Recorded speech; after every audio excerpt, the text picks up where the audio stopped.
I think 8 assists in the Spurs last game. Wemby got player of the week last week after that nice run. Been balling since a 10-point performance in the Spurs blowout win over the Sixers. So shot, like you mentioned, the last 4 games, Alien averaging 33 points, 11 rebounds, 4 blocks on 55, 46, 83 splits. So right now, SGA, clear front runner for his second straight MVP. A lot of people think Jokic is second in that conversation, but does Wemby deserve more love in the MVP discussion? Yeah, I think he's number 1, if not number 2, right now. Just based on the resurgence, based on consistency with the team winning and his performances. Yesterday we talked a lot about Joker being 6th in the West, but just the triple doubles puts him in number 2, right? Luka Doncic is sitting at, what are they at? I think they're 6 or they're 7. Lakers are 4th now. Fourth. We're gonna talk plenty of Lakers tomorrow. So Lakers are 4th. Luka has better numbers than SGA all around the board, but he's not even in the category. And so you got Wemby, who is 25 and 12, 3.5 blocks, 50% from the field. I mean, his numbers speak at least number 3 when it comes down to it. But then all of a sudden the metrics of being your team comes in, or, oh, it's a triple double. Oh, he's done it. He's being consistent. Oh, he did it last year. I think Wemby is in the front, to be honest, especially spending half the year on minutes restriction. I just think it's one of those situations where you get a little bit more credit. If he's not number 1, he should be a clear-cut number 2, because SGA has been consistent too. He has been doing it on a winning team. But if you're going to throw Joker in there, you got to throw Luka in there, because Luka got better numbers than SGA. Luka's numbers are better than SGA. Lakers are 4th in Adam Silver's Western Conference. I feel like you could throw Luka in there, but you can't throw Wemby in there, because we've seen teams that have winning records, but they never get put in there. From Boston, you never put Jason Tatum as an MVP runner. You didn't put. He has 2, but he wasn't 2. He wasn't 2. No, he wasn't 2. And you ain't put Donovan Mitchell when Cleveland was number 1. You didn't put him in the MVP race. So I think averaging 24, your team second place, having a good team, that don't put you in 1A. 24, 11, 3 blocks, Swaggy, 29 minutes per game. Front runner to win Defensive Player of the Year. Tatum was averaging what, 28? Jason Tatum was averaging 28 and 8 and fucking 6 or something like that, 8 and 5. Yeah, Wemby also considered to be the best defender in the league at this current moment. He could win Defensive Player of the Year, but I don't see them numbers 24 and 10 and 11 getting you MVP. Not yet. 3 blocks and a steal. Well, I'm not saying, not yet. 1, 2, not yet. 1, 2, or 3. He gonna give it to Wemby, but just not this year. Not this year. He gonna get him. And I know you guys don't care about the team accolades and the team accomplishments, but Spurs, basically second in the West right now, 2.5 games behind the Thunder, have the potential to take that top spot in the West if they continue this trajectory they're on right now in this road. What is the MVP race? It's just NBA and Joker right now. I feel like Luka should be in it though. Where's Wemby at? 4, I think. Yeah, 4 or 5. He's been hanging around that 4 or 5 spot. When you say more MVP ladder throughout the season. When you say more love, what number are you considering? I'm just saying, and I know again, you guys don't care about wins, but you got the Spurs now. Second, the run that they've been on. When you say you guys don't worry about wins, who you talking about? Some on the couch. Some on the couch. Yeah. We don't care as much about the team accomplishments versus individual player accomplishments. I mean, because the conversation about Jaylen Brown being pushed into the conversation, he should have been in it. Came from based on team success. Yes, and projected before preseason projection. Yeah, he should be. He should be ahead of Wemby. Wemby had a projection of 10th too. They was projected to finish 10th in the West, so they're number 2 now. Oh, okay. So the question really is he top 2? Because if you're 3, you're not. What are we talking about you for? That's just like Embiid, SGA, and Joker for the last 3 years. They've been 1, 2, 3. And if you want to put Giannis in there too, you can throw him in there too. Giannis has been 3rd. Yeah, Giannis, SGA, Joker. Yeah, so those 3. I think Wemby deserves to be in there. If not Wemby at 3, it should be Luka at 3. Man. But I see Wemby being more 3 than Luka because he plays both sides of the ball. Defensive Player of the Year. If he's able to do the same thing, that's similar to Giannis. But nobody talks about 3. Like when Giannis was 3, nobody talked about Giannis being 3. It was who's going to win it between Jokic and SGA the whole 2 years. We never. Yeah, we talked about Giannis in the role he was on. So if you're asking about who he should get more love, it's. But that was because of Giannis's record, team record too. It was accounting to his team record. They wasn't top 5. But it doesn't. But what I'm saying is, if you're not averaging 30, shooting over 60% from the field.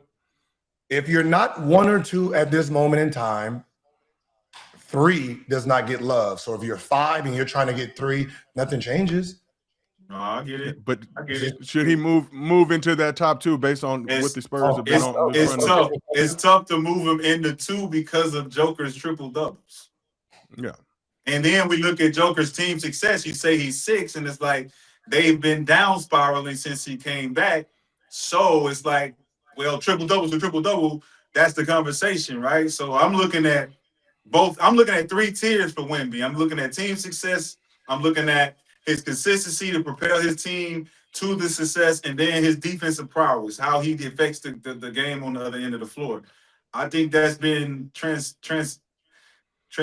I think that he's just really brought it to a level where you got to look at it like, give him some credit here. And we also know a lot of voters have likely made up their mind at this point. But with the Spurs having, 17 games left in the season, like I said, they have an opportunity, not to say they will do it, to jump the Thunder for the top spot in the West. I think we can comfortably say we might expect the Spurs to be successful this season, but the top team in the Western Conference.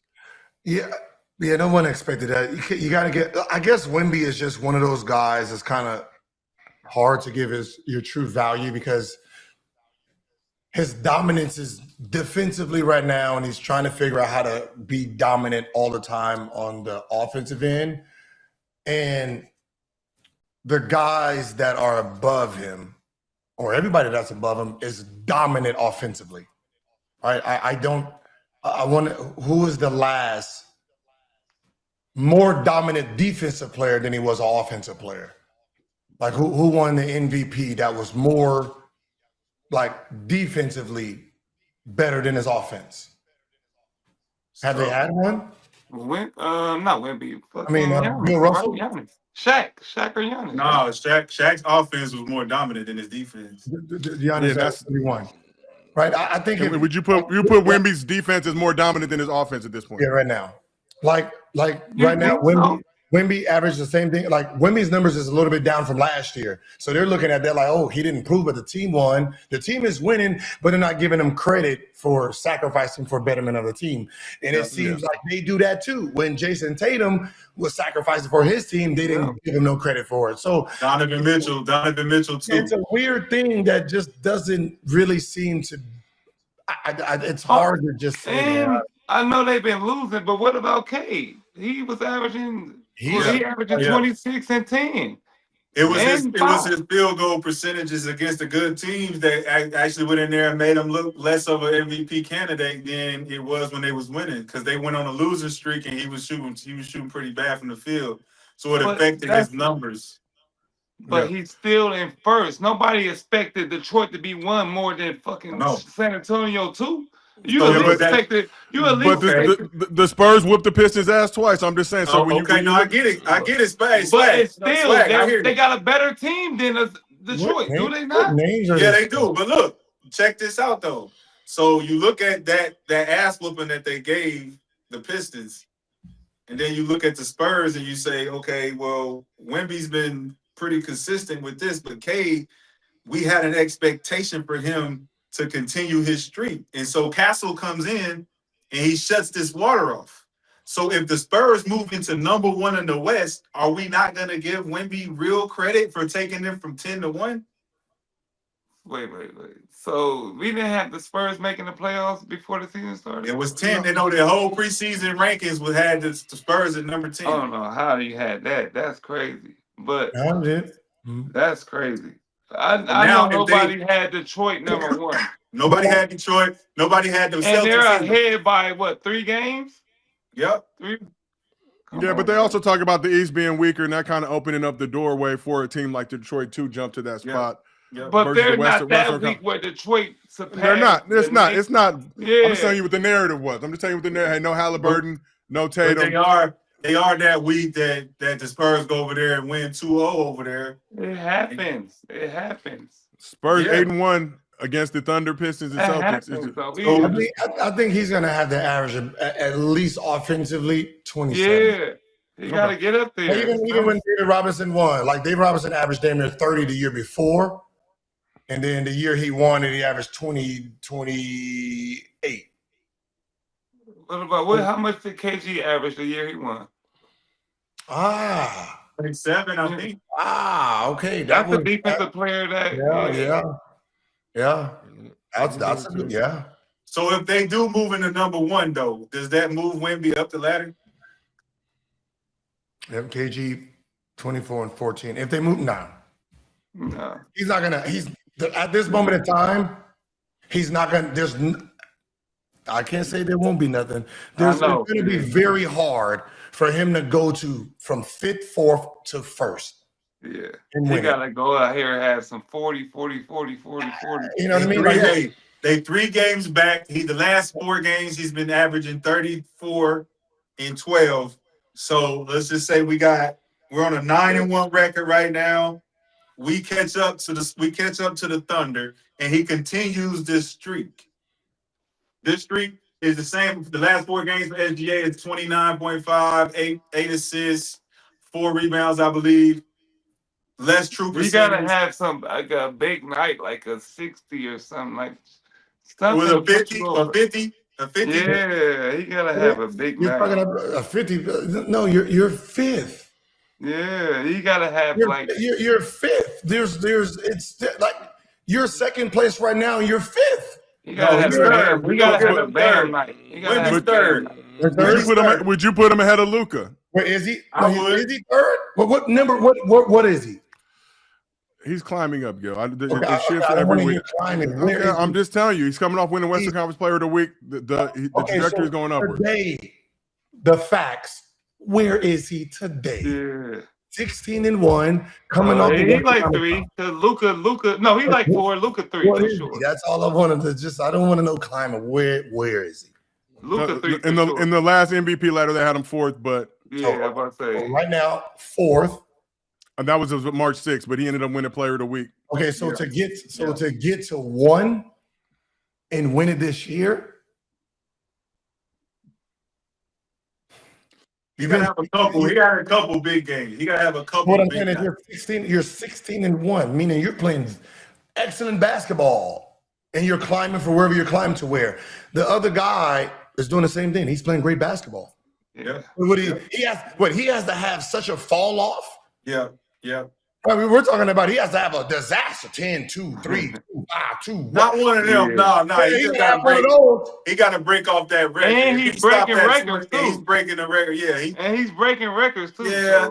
It's in his favor right now. It's in his favor. Luka? 3rd. Yeah, Luka's 3rd.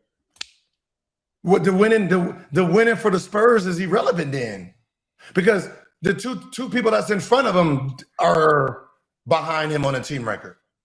Right. According to the MVP ladder, Cade's still 3rd as of last week. It'll update this Friday. Yeah, I just wait. Cade is 3rd on the key MVP ladder, so they released MVP he'll be like 5 projections. then. Next week he's gonna be like 5. But they dropped 4 games, so the Pistons obviously. I mean, like when he's averaging about 27, 26, 27, that's him. 27, the 13 to $12 blocks, then it's all his. Like he's gonna sweep it. He's going